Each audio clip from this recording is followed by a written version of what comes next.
마태복음 3장 11절에서 17절까지 있는 성경을 함께 보도록 하겠습니다.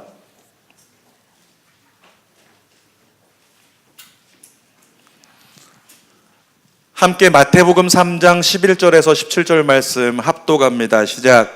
나는 너희로 회개하게 하기 위하여 물로 세례를 베풀거니와 내 뒤에 오시는 이는 나보다 능력이 많으시니 나는 그의 신을 들기도 감당하지 못하겠노라. 그는 성령과 불로 너희에게 세례를 베푸실 것이요 손에 키를 들고 자기의 타작마당을 정하게 하사 알곡은 모과 겉간에 들이고 쭉정이는 꺼지지 않는 불에 태우시리라.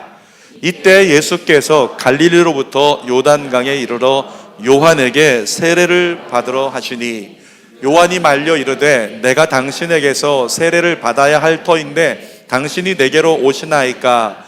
예수께서 대답하여 이르시되 이제 허락하라. 우리가 이와 같이 하여 모든 의를 이루는 것이 합당하니라 하시니 이에 요한이 허락하는지라. 예수께서 세례를 받으시고 곧 물에서 올라오실새 하늘이 열리고 하나님의 성령이 비둘기같이 내려 자기 위에 임하심을 보시더니 하늘로부터 소리가 있어 말씀하시되 이는 내 사랑하는 아들이요 내 기뻐하는 자라 하시니라. 아멘. 오늘은 마태복음 3장 11절에서 17절 말씀을 가지고 하나님의 기뻐하심을 입은 자, 이런 제목으로 하나님 말씀을 나누도록 하겠습니다. 여러분, 아이를 키우다 보면 유독 부모에게 인정받으려고 노력하는 아이들이 있다는 것을 알게 됩니다. 저희 집에도 아이가 둘뿐이지만은 첫째보다는 둘째가 그런 기질이 더 있는 것 같아요. 얼마 전인데 제가 토요일에 말씀 준비하고 있는데 저희 딸이 늦은 10시쯤 넘었던 것 같은데 딸기를 갖다가 이렇게 썰어서 딸기가 또 자기 입맛에는 좀 새콤했던지 거기다가 설탕을 뿌려서 그 다음에 차 한 잔 뜨겁게 아빠가 좋아하는 차 가지고 이렇게 와서 아빠 설교하는데 이거 드시고 힘내세요. 이거 딸기 비타민? 이라고 얘기하면서 그걸 딱 놓고 가는데 그것을 받아들면서 제가 너무 기쁘더라는 거예요. 그런데 이 아이가 얘기합니다. 아빠 내가 이렇게 해주니까 기쁘지? 라고 얘기하는데 진짜 마음이 기쁜 거죠. 그 순간에 생각하기를 야, 이것이 위로가 되고 이것이 힘이 된다 라고 하는 생각과 함께 문득 스쳐가는 그 선진들의 한마디가 역시 딸이 아들보다 100배 낫다 이런 생각을 한번 해봤어요. 아무튼 하나님도 마찬가지고 우리도 마찬가지고 부모의 기쁨이 되려고 하는 것처럼 또 부모의 기쁨이 되었을 때 부모가 너 때문에 기뻐 그러면 자녀로서 굉장히 기분이 좋잖아요. 근데 하나님도 마찬가지라는 거죠. 하나님도 하나님을 기쁘시게 하는 자녀를 하나님이 기뻐하십니다. 여러분 모두가 하나님을 기쁘시게 하는 자녀가 되기를 원합니다. 히브리서 11장 5절 말씀 같이 읽어볼까요? 시작. 믿음으로 에녹은 죽음을 보지 않고 옮겨졌으니 하나님이 그를 옮기심으로 다시 보이지 아니하였느니라. 그는 옮겨지기 전에 하나님을 기쁘시게 하는 자라 증거를 받았느니라. 그러니까 이 에녹이라는 사람은 자연사를 통해서 천국 가지 않고 하나님이 에녹을 그냥 데려가시는 거예요. 근데 하나님 마음에 이러는 거죠. 에녹을 보니까 너무 기쁜 거예요. 너무 사랑스럽고 너무 이쁜 거예요. 그러니까 이 에녹 빨리 내 곁에 두고 싶다. 그래서 하나님이 죽음을 보지 않고 그냥 에녹을 예수처럼 승천하여 올려버리신 거죠. 그가 바로 에녹인데 하나님이 그를 기뻐하셨기 때문에 그렇게 했다고 말씀합니다. 에베소서 5장 10절도 읽어볼까요? 시작. 주를 기쁘시게 할 것이 무엇인가 시험하여 보라. 그러니까 성경을 통해서 하나님을 기쁘시게 하는 것에 대해서 성경이 굉장히 우리에게 강조하고 있어요. 그건 뭐냐면 너희가 하나님을 기쁘시게 하면 너희 인생 가운데 내가 너희를 기뻐할 것이고 너희에게 은혜를 베풀리라. 이런 하나님의 섭리가 있다라고 하는 거죠. 그러니까 하나님은 하나님을 기쁘시게 하는 자녀를 찾는다는 걸 성경에서 너무나 많이 우리에게 보여주고 있어요. 여러분, 그리스도인으로서 하나님의 기쁨이 되고자 하는 마음은 모두의 로망입니다. 오죽하면 우리 찬양도 부르잖아요. 어떻게 불러요? 하나님의 기쁨 되기 원한다고? 같이 불러볼까요? 내가 원하는 한 가지 주님의 기쁨이 되는 것. 내가 원하는 한 가지 주님의 기쁨이 되는 것. 모두가 주님의 기쁨 되길 축복합니다. 성경을 보니까 예수님도 하나님의 기쁨이 되었어요. 자, 성경 마태복음 3장 17절 읽어봅시다. 시작. 하늘로부터 소리가 있어 말씀하시되 이는 내 사랑하는 아들이요 내 기뻐하는 자라. 여러분, 예수님이 기뻐하심을 입은 이유가 뭘까요? 내 사랑하는 아들이요, 하나님의 아들이었기 때문에. 내 자식이니까 그냥 기뻤을까요? 하나님이? 천만의 말씀요. 우리가 자식을 키워보니까요, 자식이기 때문에 무조건 기쁘지만은 않다라는 것을 확인합니다. 자녀를 키우면서 제일 공감하는 성경 말씀이 한 구절 있다고 하는데 바로 이겁니다. 마태복음 10장 36절입니다. 시작. 사람의 원수가 자기 집안 식구니라. 그러니까 자녀를 키우면서 얼마나 힘들면, 얼마나 부모의 속이 무너지면 원수가 집안 식구라고 하는데 이 말씀이 그래, 너를 향한 말씀이구나, 은혜가 된다, 말씀 때문에 내가 이겨낸다, 이런 은혜도 있다는 고백을 듣게 된다는 거예요. 사순절을 맞아서 오늘은 예수님께서 성부 하나님께 기뻐하심을 입게 된 그 근거가 어디 있는가에 대해서 우리가 세 가지를 함께 나누려고 합니다. 첫 번째로는 우리 예수님은 공의로 사역하신 예수님이세요. 공의로 사역하셨기 때문에 하나님이 예수님을 기뻐하셨어요. 여러분, 공의가 뭘까요? 이 공의라고 하는 건 하나님의 성품 중에 하나입니다. 우리가 구분해야 되는 게요, 공의와 정의를 구분해야 되는데 무엇의 차이가 있냐면 기준의 차이가 있어요. 공의는 하나님께 기준이 있습니다. 그러니까 하나님이 보시기에 바른 것, 이게 공의예요. 그런데 정의는 뭐냐면 우리가 사람이 기준이 돼서 우리가 보기에 바른 것, 이것이 정의라고 하는 거죠. 그리스도인은 누굴까요? 정의를 외치는 사람이 아니라 그리스도인은 공의 안에서 정의를 외치는 사람이 되어야 될 줄 믿습니다. 그러니까 아무리 우리가 세상에서 보기에, 사람이 보기에 이것이 정의다, 바른 것이다라고 할지라도 하나님의 계획하심과 뜻과 다르다라고 하면 그것은 절대로 우리에게 합당하지 않은 거죠. 여러분, 어떤 선택을 할 때요, 어떤 행동을 하려고 할 때 그 선택에 앞서서 반드시 하나님의 뜻을 구하시기 바랍니다. 내가 보기에 이것이 바른 것 같은데 하나님께 물어야 된다는 거예요. 재고해야 된다는 거죠. 그래서 하나님의 뜻에, 하나님의 공의에 맞습니까? 하나님의 공의에 맞으면 나아가면 괜찮은 거예요. 하나님의 공의가 아니라면 내가 맞다고 생각해도, 내가 안 가는 게 나에겐 손해라고 생각해도 하나님의 공의에 합당하지 않으면 나아가지 않을 수 있는 우리 모두가 되기를 원합니다. 여러분, 예수님은 공생의 3년 반 동안에 보니까 어떻게 사역하셨냐면 철저하게 하나님의 뜻, 하나님의 말씀, 그리고 하나님의 공의만을 따라서 사역하신 분이세요. 한번 성경 볼까요? 요한복음 14장 31절 시작. 오직 내가 아버지를 사랑하는 것과 아버지께서 명하신 대로 행하는 것을 세상이 알게 하려 함이라. 예수님 무엇을 따라 행하셨다고요? 아버지께서 명하신 것, 그냥 하나님이 말씀하신 것, 아버지께서 내게 말씀하신 것, 그것만을 따라간, 하나님의 뜻, 하나님의 공의만을 따라갔던 예수님이었다고 증언하고 있는 거예요. 또 요한복음 17장 4절도 읽어봅니다. 시작. 아버지께서 내게 하라고 주신 일을 내가 이루어 아버지를 이 세상에서 영화롭게 하였사오니. 내게 하라고 주셨던 그 일을, 내 일이 아니라, 내 비전이 아니라, 내 꿈이 아니라 아버지께서 내게 하라고 맡겨주신 그 뜻, 그 일, 그 공의, 내가 그것을 행하기에 힘썼다고 예수님이 증언하고 계신 거죠. 그런데 제자들은 이런 가치를 몰랐기 때문에 제자들은 정의를 꿈꾸고 있었어요. 제자들은 예수님이 로마로부터 이스라엘을 해방시킬 거라고 믿었습니다.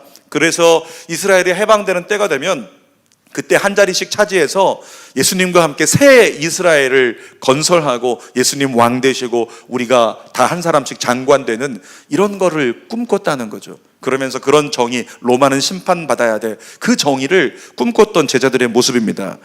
그러나 반면에 예수님이 따라가신 공의의 모습은 무엇일까요? 예수님은 하나님의 공의로 움직이셨기 때문에 예수님은 세상 죄를 짊어지고 십자가에서 죽임 당하는 것, 제자들은 모두가 그렇게 하면 안 된다고, 그것은 나쁜 길이라고, 그것은 저주받은 길이라고, 십자가는 저주의 상징이라고 모두가 말리고 싶었지만 하나님의 뜻이었기 때문에, 하나님의 공의였기 때문에 예수님은 하나님의 공의를 따라서 십자가로 걸어 들어가신 거죠. 여러분에게 질문하겠습니다. 여러분은 그리스도인이십니까? 그리스도인이신가요? 손 들어서 한번 해볼까요? 그리스도인이라고 아멘할 수 있는 사람 손 드시기 바랍니다. 난 그리스도인이다. 손 드세요. 손 내리시고요. 여러분, 그리스도인이 누군지 아세요? 그리스도인은요, 예수님을 따르는 사람들이에요. 따라합시다. 그리스도인은 예수님을 따르는 사람이다. 얼핏 둘러보니까 한 7명 정도 외에는 다 손을 들었어요.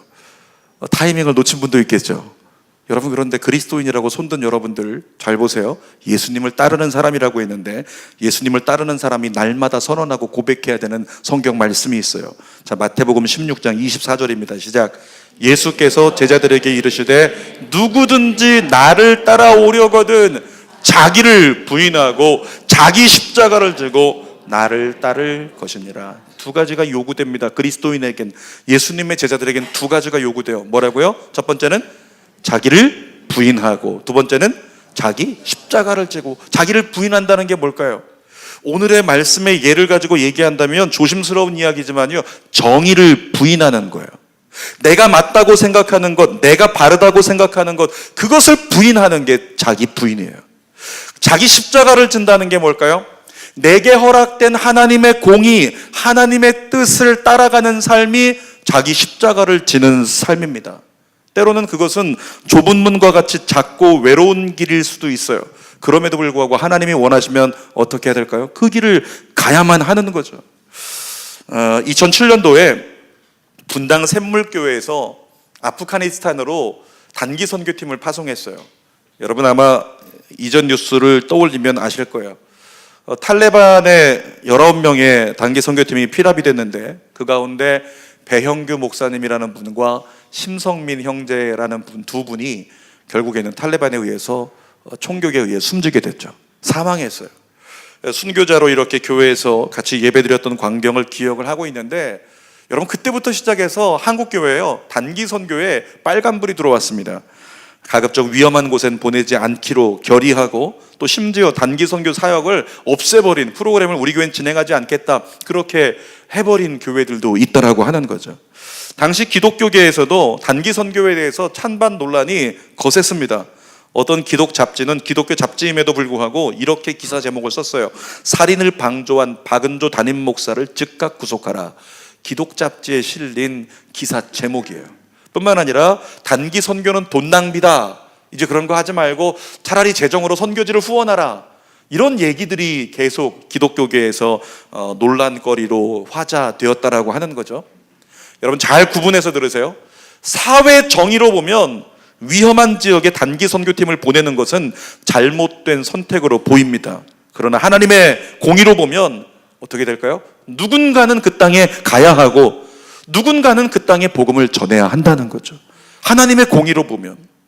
기억하세요. 이 한반도 땅에요, 처음 복음이 들어올 때 선교사들에게 있어서 이 한반도 땅은요, 조선 땅은 정말 죽음의 땅이에요. 그 땅은 희망이 없는 땅, 그 땅은 아무것도 보이지 않는 땅, 그 땅에 들어가면 죽는 땅, 그런 땅이었어요. 그럼에도 불구하고 선교사들이 어떻게 했어요? 하나님의 공의가 있었기 때문에, 정말 우리 가족들이 있고 우리 가문이 살아가야 될 내 꿈이 있고 다 있지만 하나님이 부르시는 공의가 있었기 때문에, 주님의 뜻이 있었기 때문에 모든 걸 내려놓고, 그리고 가족을 이끌고 조선 땅에 들어왔잖아요. 여기 들어와서 죽어간 수많은 사람들의 유해가 지금 양화진에 있는 선교사 묘지에 다 안장이 되어 있죠. 그 가운데 6개월 만에 사망한 사람, 한 달 만에 사망한 사람, 또 1년 만에 사망한 사람, 또 결혼한 지 얼마 안 돼서 사망한 사람, 얼마나 많은 사람들의, 순교자들의 유해가 거기 있습니까? 여러분 사회 정의로 본다면 그들은 어쩌면 마치 길바닥에서 죽은 것과 같은 불쌍한, 가장 슬픈, 아픈 죽음일 수 있지만, 하나님의 공의로 본다면 무엇일까요?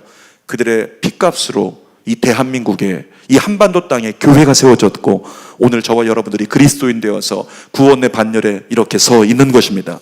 그러므로 그리스도인은 처음부터 끝까지 하나님의 공의를 따라가는 사람이 돼야지 사회 정의를 따라가는 사람이 아니라는 것을 구분해야 돼요. 자, 마태복음 7장 13절 14절 읽어봅시다. 시작.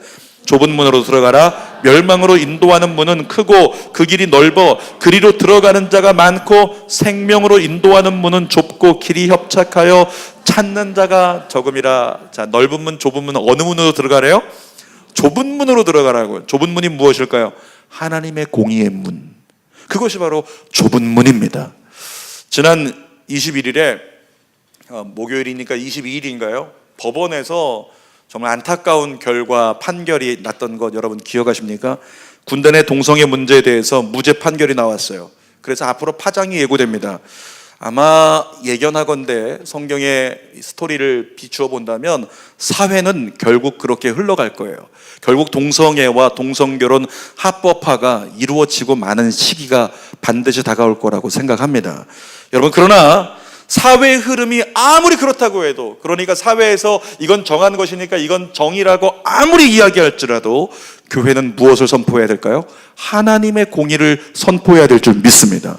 로마서 1장을 보면 로마서 1장에서 힘주어서 외쳐 말하고 있어요. 동성애는 죄악 중에 죄악이다 라고 외쳐 말하고 있습니다. 여러분, 어떤 경우에도 이 선언은 바뀔 수가 없는 겁니다.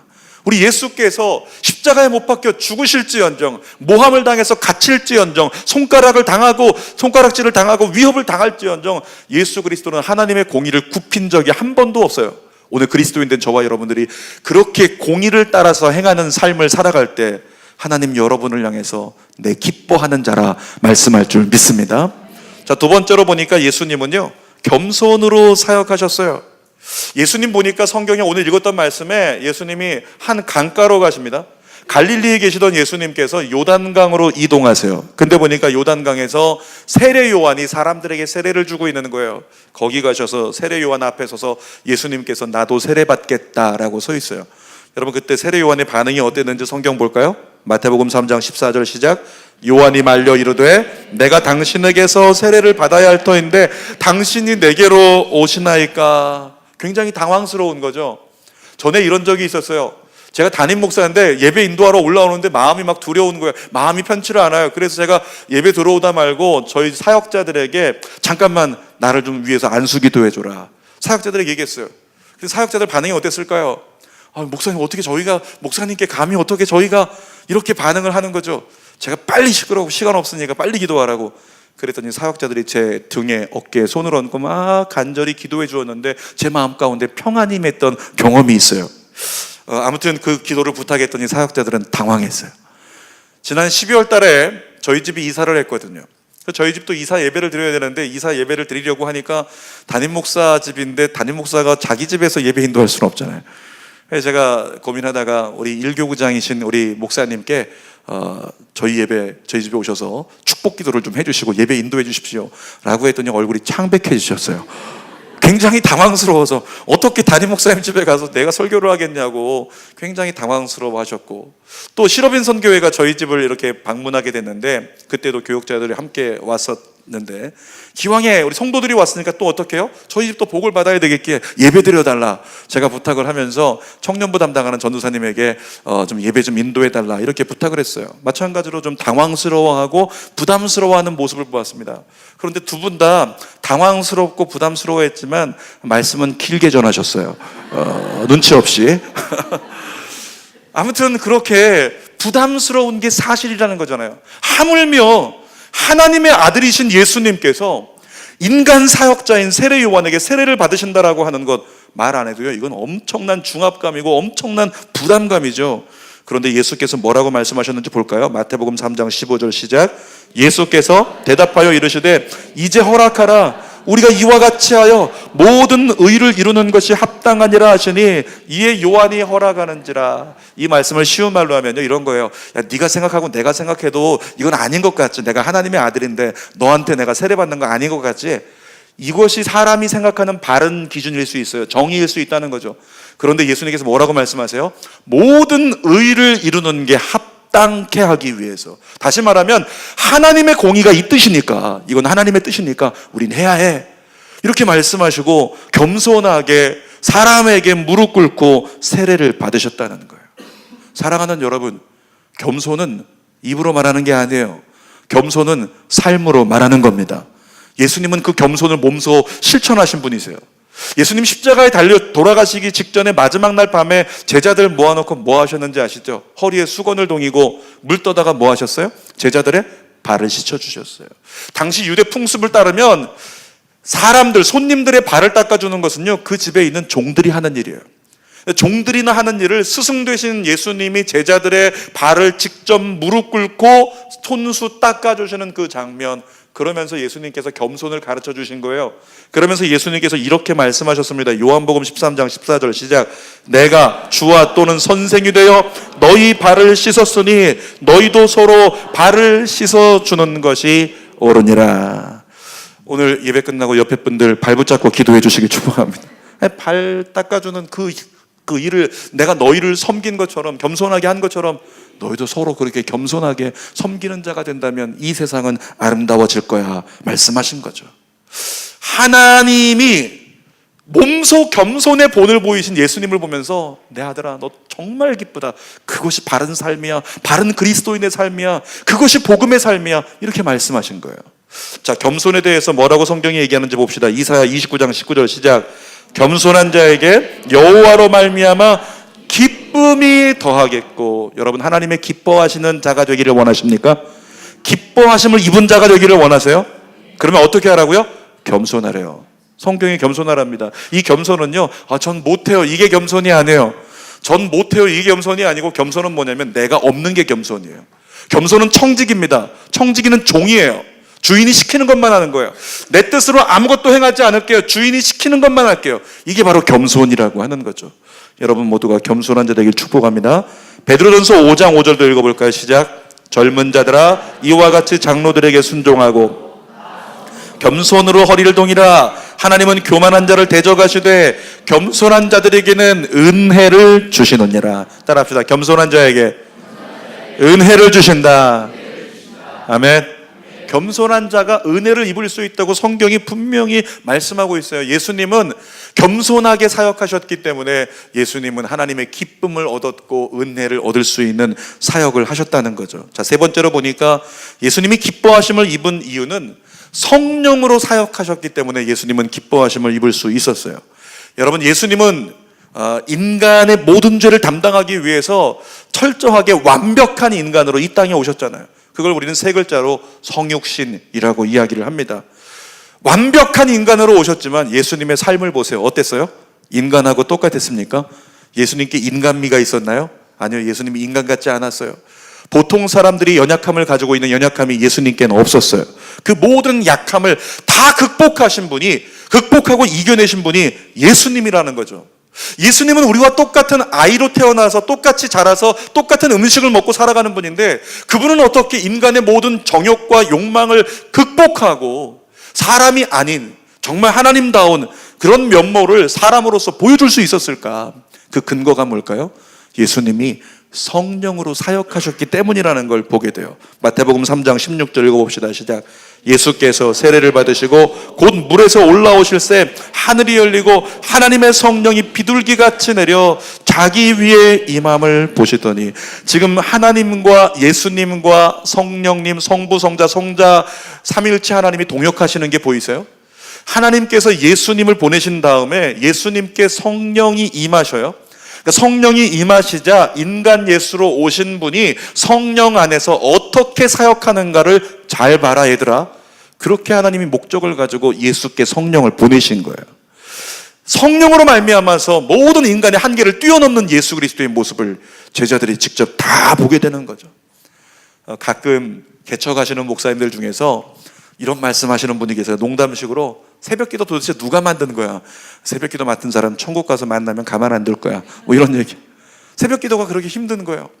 개척 목회하면서 처음에 저도 제일 힘들었던 시간이 매일매일 새벽기도해야 되고, 기도만 하는 건 좀 그래도 할 만한데 매일매일 말씀을 증거해야 되고, 저는 또 잘난 척한다고 새벽 5시에는 구약, 새벽 6시에는 신약, 이렇게 2번씩이나 예배를 인도했더니 초기에 정말 죽을 뻔했죠. 여러분, 그런데 이 새벽기도 힘든 건데요, 이민 목회하시는 분들도 미국에서 목회할 때 미국 보니까 미국에는 새벽 기도가 없는데 저 한국 목사님들이 그냥 오지랖이 넓어가지고 미국까지 와서 새벽 기도 하는 바람에 교민 목회에서 새벽 기도가 하게 되어졌다고 그러면서 원망하는 분들도 계세요. 여러분, 오늘 정확히 하십시오. 새벽 기도는 예수님이 만드신 거예요. 자, 마가복음 1장 35절 읽어볼까요? 시작. 새벽 아직도 밝기 전에 예수께서 일어나 나가 한적한 곳으로 가사 거기서 기도하시더니. 예수님은 항상 기도로 사역을 시작하셨어요. 항상 기도가 먼저였던, 새벽 미명에 해 뜨기 전에 먼저 기도하신 예수님이 새벽 기도의 시초였죠. 자, 예수님은 새벽만 기도하신 게 아니에요. 마태복음 14장 23절도 읽어봅시다. 시작. 무리를 보내신 후에 기도하러 따로 산에 올라가시니라. 저물매 거기 혼자 계시더니. 예수님이 은둔형 외톨이인가요? 예수님께서 정말 어떻게 혼자 있기를 즐겨하는 어떤 내향적인 그런 성격의 소유자이기 때문에 그랬을까요? 아니요. 예수님 뭐 하셨을까요? 기도하신 거예요. 저녁에 다 사역 마치고 나면 얘들아 가서 쉬어라. 난 기도하러 간다. 그리고 혼자 조용히 기도의 자리에 가서 밤이 맞도록 기도하시면서 성령을 의지했던 예수님의 모습이 있다라고 하는 거죠. 예수님은 공생의 3년 반 동안에 가장 집중하신 게 있어요. 병도 고치고 환자도 고치고 또 복음도 가르치시고 복음을 전파하셨지만 가장 집중하셨던 건 뭐냐면 기도에 집중하셨다고요. 그 결과 예수님은 성령 충만을 항상 유지할 수 있었던 거죠. 여러분에게 묻겠습니다. 기도하는 게 쉽습니까? 묻겠습니다. 기도가 쉽다라고 하시는 분 손 들어보세요. 기도가 나는 쉽다. 여러분, 기도는 어렵습니다. 기도는 힘들어요. 그러나 기도가 쉬워질 때가 있어요. 그게 언제냐면 성령 받으면 기도가 쉬워집니다. 아닙니다. 성령 받으면요 기도가 하고 싶어져요. 여러분에게 성령이 강력하게 임하게 되길 주님의 이름으로 축복합니다. 따라합시다. 기도가 하고 싶다. 그날을 보고 싶다. 그 고백을 하게 되는 그날을 보고 싶어요. 그래서 힘들겠지만 성령 충만 받을 때까지 어떻게 해야 돼요? 딴 거 없어요. 더욱 힘써요. 여러분 기도하시기를 주님의 이름으로 부탁드립니다. 사도행전 1장 8절 볼까요? 시작. 오직 성령이 너에게 임하시면 너희가 권능을 받고 예루살렘과 온 유대와 사마리아 땅끝까지 이르러 내 증인이 되리라. 신앙생활 하는데 신앙생활이 힘들대요. 신앙생활 왜 힘들까요? 신앙생활 하면서도 내 마음 가운데 주어지는 이 관계 가운데 갈등이 힘들대요. 여러분 왜 그 갈등을 이겨내지 못할까요? 이유는 단 한 가지로 고백할 수 있습니다. 성령 충만하지 못하기 때문이라고 단언해서 고백할 수 있는 거예요. 다시 말하면 성령 충만하지 못한 이유는 기도가 부족하기 때문이라는 거죠. 여러분 지금의 한계를 이겨내고 싶다면 더 기도할 수 있기를 주님의 이름으로 축복합니다. 그랬더니 어떤 사람이 이런 얘기를 하죠. 목사님 기도할 만큼 한 것 같은데 더 이상은 못하겠네요. 기도할 만큼 한 것 같은데 그래도 안 됩니다. 여러분 이런 사람은 무엇일까요? 결박부터 끊어야 돼요. 결박된 것이 있다라는 거죠. 사탄이 더 큰 은혜를 누리지 못하게 하려고 결박하고 있는 거예요. 그때는 다른 기도 필요 없어요. 결박을 끊는 기도가 필요한 거예요. 그 결박을 끊는 기도가 성경에 나옵니다. 이사야 58장 6절이에요. 시작. 내가 기뻐하는 금식은 흉하게 결박을 풀어주며 멍에의 줄을 끌어주며 압제당하는 자를 자유하게 하며 모든 멍에를 꺾는 것이 아니겠느냐. 전에 제가 알던 분이 그런 예를 말씀하시더라고요. 회사를 다니는데 회사에 너무나 여직원들이 너무나 예쁜 거예요. 그러니까 예쁜 여직원들과 늘 지내다 보니까 집에 있는 내 아내도 결혼할 땐 이뻤는데 3개월 지나니까 안 이뻐지는 게 진실이잖아요. 그러니까 3개월 지나고 안 이뻐지기 시작하면서 눈에 안 들어오고 그때부터 회사에 있는 여직원들만 눈에 들어와서 어쩔 줄 모르는 거예요. 집에 들어가면 행복하지 않고 회사에 있으면 행복하고 이러다 문제가 생기겠다 안 되겠다 싶은 어느 날 이분이 예수 믿게 됐고 그때부터 고민하다가 이 말씀을 듣고 내가 그렇게 내 아내가 이쁘지 않고 다른 여인들이 이쁘게 보이는 것에 결박되었나 보다 생각이 들어서요 기도원에 올라갔어요. 그리고 3일 금식 기도를 합니다. 3일 금식 기도하면서 하나님 이 결박을 풀어주시옵소서. 기도 끝났는데 거짓말 같은 일이 일어났어요. 그때부터 다른 여인들은 전부 다 그냥 사람으로만 보여요. 그때부터 내 아내를 보는데 내 아내가 너무 사랑스러워 보이는 거예요. 그때부터 시작해서 지금 70이 넘은 지금까지도 내 아내가 차에서 내리려고 하면 문 열어주고 손잡아주고 공주처럼 왕비처럼 이렇게 모시고 사는 이런 역사가 있다라는 거죠. 사랑하는 아내들이여 남편들이 좀 하는 것이 부실하다고 생각되면 기도원으로 3일 금식 보내기를 축복합니다. 금식 기도가 결박을 끊어내는 이런 역사가 일어나게 된다는 거죠. 여러분 예수님도 십자가를 지기 전 마지막 두려움 앞에서 갈등하셨어요. 십자가를 지기 전 마지막 두려움이 다가올 때 이 잔을 할 수만 있으면 내게서 옮겨달라고 부탁했던 분이 예수님이십니다. 그래서 예수님 그 갈등을 이겨내기 위해서 어디로 가셨어요? 기도밖에 없어요. 기도의 자리로 가셨어요. 겟세마네 동산으로 올라가시는 거예요. 거기 올라가셔서 땀에 피가 섞일 만큼 간절히 하나님께 기도하셨어요. 그리고 나서 성령 충만 가운데 사명을 감당하셨죠. 여러분, 기도의 자리로 올라갈 때 예수님 처음에 어떤 마음이었을까요? 두려움, 십자가에 대한 두려움 때문에 나도 할 수만 있으면 이거 안 졌으면 좋겠다. 영의 두려움이 아니라 육체의 두려움이에요. 육체가 느끼고 있어요. 이 고통이 있을 거라는 걸 느끼고 있어요. 그러니까 이거 안 졌으면 좋겠다. 그런데 기도하고 났더니 기도로 결박이 풀어지고, 두려움의 결박이, 염려의 결박이, 고민의 결박이 풀어지고 나니까 담대함이 주어져서 사명 가운데로 유일히 걸어갈 수 있는 예수 그리스도의 은혜를 경험하게 됐죠. 여러분, 우리의 한계를 이기고 하나님의 기뻐하심을 입는 것은 성령 안에서 지금도 여전히 가능한 것을 믿으시기를 축복합니다. 그 은혜를 누리는 신앙생활이 다가오는 봄에 피는 꽃과 함께 여러분에게 신앙의 꽃이 이 사순절에 다시 한번 피어났으면 좋겠어요. 기도의 자리로 가세요. 더 기도하세요. 힘쓰세요. 때로는 결박에 묶인 것 같다면 금식하세요. 그 가운데 결박이 끊어지고 흉악이 떠나가고 여러분 안에 성령이 누려지기 시작할 때 내 신앙의 한계가 뛰어넘어가서 하나님의 은혜 가운데 공의로 넉넉하게 2018년을 쓰임받는 여러분 모두가 되기를 주님의 이름으로 축원합니다. 설교의 결론입니다. 오늘 제목이 뭐였을까요? 같이 했습니다. 시작. 하나님의 기뻐하심을 입은 자, 내가 되기를 소망하는 마음으로 한 번 더 시작. 하나님의 기뻐하심을 입은 자. 사랑하는 여러분, 우리가 예수 그리스도를 제대로 믿고 제대로 따른다면 하나님의 기뻐하심을 입을 겁니다. 예수님 어떻게 하셨다고요? 공의로 사역하셨어요. 겸손으로 사역하셨어요. 성령으로 사역하셨습니다. 우리 사순절 기간 동안에 예수님의 발자취를 더욱 따라가면서 참된 그리스도인으로서 거듭나는 우리 모두가 되기를 주님의 이름으로 축원합니다. 기도하겠습니다.